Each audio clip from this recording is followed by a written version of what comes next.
dumalo sa forum ng mga Transport Network Vehicle Services o TNVS at motorcycle taxi drivers ang mga opisyal ng Metropolitan Manila Development Authority kaugnay sa usapin ng implementasyon ng No Contact Apprehension Policy o NCAP sa lungsod ng Marikina. Sinabi ni MMDA Chairman Don Artes bukas ang kanilang tanggapan na pakinggan ang mga ideya, reklamo at suhestyon ng lahat ng sektor kaugnay sa NCAP. Sa ginanap na forum, nilinaw ni Chairman Artes na hindi automatikong natitikitan ang mga paglabag na nakikita sa CCTV. Sa katunayan, sa 8,586 na italang huli sa NCAP mula nang ipatupad ito, umabot lamang sa 4,100 ang kumpirmadong huli. Aniya, isinailalim muna sa manual review at validation ang NCAP para masiguro na tama ang huli nito bago mag-issue ng notice of violation sa paglabag. Sabi pa ni Artes, lahat ng lumabag sa batas trapiko ay pinadala na ng notice of violation.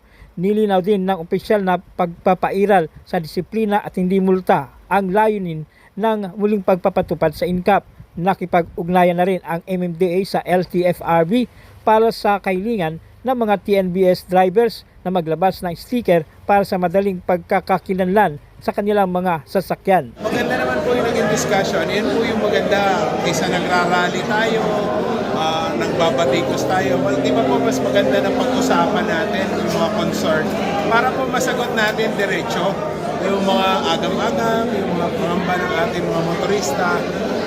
Naipakita naman po natin, sinabi ko nga po kanina, na sa 8,500 na huli sa NCAP natin, noong ni-review po, 4,100 lang yung na-confirm. Dahil nga po, ginagamitan na natin ng manual review.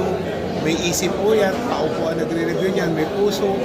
Na pag mga minor violations po na hindi naman unreasonable, in-invalidate po natin. Like, tumutong lang ng guhit, nako-capture ng AI. Yung mga ganun po, ini-invalidate na po natin automatic. Dahil mga maliliit na bagay po yan na hindi naman po nakaka-apekto sa disiplina at sa daloy ng traffic. So, again, hindi po kami naman magsasawa na ulit-ulitin din sagutin yung mga concerns ng ating mga kababayan at i-assure sila na ito pong implementation natin ng NCAP ay fair, para sa lahat. Hindi po kami namimili, hindi po kami nang-aapi at wala po kami tinatarget na sektor. At ang ano po namin dito, ito po ay para sa disiplina at safety ng lahat. Hindi po kami nasa negosyo na kailangan namin tumubo. Mas masaya po kami pag konti yung nagbabiolate kaysa yung mas marami. Siyempre, marami na apektuhan, no, sa NCAP. Unang-una kasi, yung pagkakaintindi nila. Alam natin pare-pareho na maganda may dudulot ng NCAP. Wala naman tayong tanong dyan. Ang tanong lang natin, siyempre, number 1, yung kahandaan.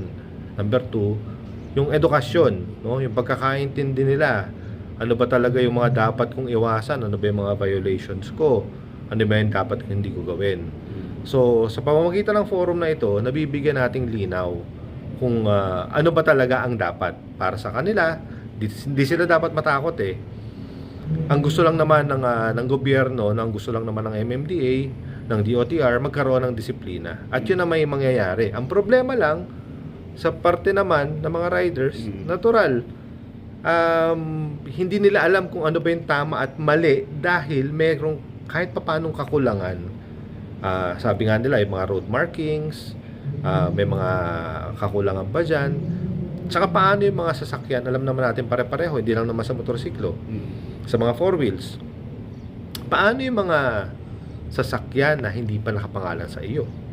'Di ba? Paano pag 'yun ang nahuli sa NCAP? Kanino babagsak yung summon, 'di ba? So yung mga ganung bagay, siguro tinitignan pa nila, no? O pag-aaralan pa kung paano pa natin repasuhin at mapaganda pa lalo yung programa ng NCAP.